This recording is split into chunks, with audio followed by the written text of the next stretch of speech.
Chapter 37. And Jacob dwelt in the land wherein his father was a stranger, in the land of Canaan. These are the generations of Jacob. Joseph, being 17 years old, was feeding the flock with his brethren, and the lad was with the sons of Bilhah, and with the sons of Zilpah, his father's wives, and Joseph brought unto his father their evil report. Now Israel loved Joseph more than all his children, because he was the son of his old age, and he made him a coat of many colors. And when his brethren saw that their father loved him more than all his brethren, they hated him, and could not speak peaceably unto him. And Joseph dreamed a dream, and he told it his brethren, and they hated him yet the more. And he said unto them, Hear, I pray you, this dream which I have dreamed. For behold, we were binding sheaves in the field, and lo, my sheaf arose, and also stood upright, and behold, your sheaves stood round about, and made obeisance to my sheaf. And his brethren said to him, Shalt thou indeed reign over us, or shalt thou indeed have dominion over us? And they hated him yet the more for his dreams and for his words. And he dreamed yet another dream, and told it his brethren, and said, Behold, I have dreamed a dream more. And behold, the sun and the moon and the 11 stars made obeisance to me.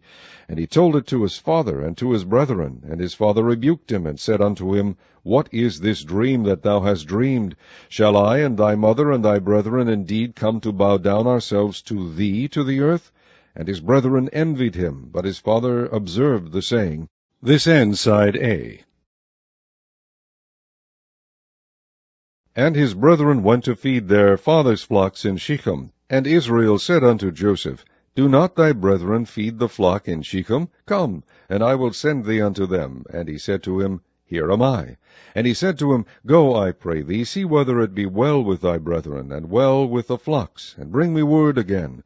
So he sent him out of the vale of Hebron, and he came to Shechem.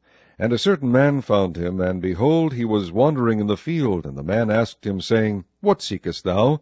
And he said, I seek my brethren. Tell me, I pray thee, where they feed their flocks. And the man said, They are departed hence, for I heard them say, Let us go to Dothan. And Joseph went after his brethren, and found them in Dothan. And when they saw him afar off, even before he came near unto them, they conspired against him to slay him. And they said one to another, Behold, this dreamer cometh. Come now, therefore, and let us slay him, and cast him into some pit, and we will say, Some evil beast hath devoured him, and we shall see what will become of his dreams. And Reuben heard it, and he delivered him out of their hands, and said, Let us not kill him. And Reuben said unto them, Shed no blood, but cast him into this pit that is in the wilderness, and lay no hand upon him, that he might rid him out of their hands, to deliver him to his father again. And it came to pass, when Joseph was come unto his brethren, that they stripped Joseph out of his coat of many colors that was on him. And they took him, and cast him into a pit. And the pit was empty, there was no water in it. And they sat down to eat bread, and they lifted up their eyes and looked. And behold, a company of Ishmaelites came from Gilead with their camels, bearing spicery and balm of myrrh, going to carry it down to Egypt.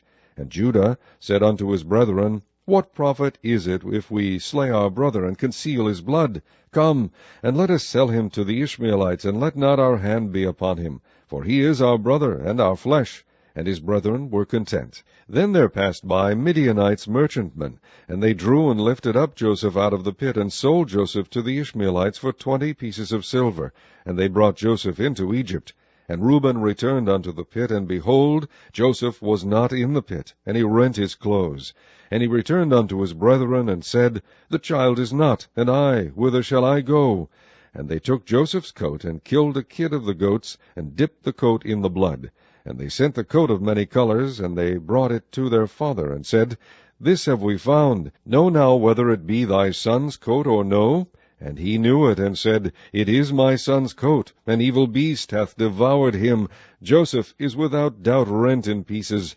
And Jacob rent his clothes, and put sackcloth upon his loins, and mourned for his son many days. And all his sons and all his daughters rose up to comfort him, but he refused to be comforted. And he said, For I will go down into the grave unto my son mourning. Thus his father wept for him. And the Midianites sold him into Egypt unto Potiphar, an officer of Pharaoh's, and captain of the guard.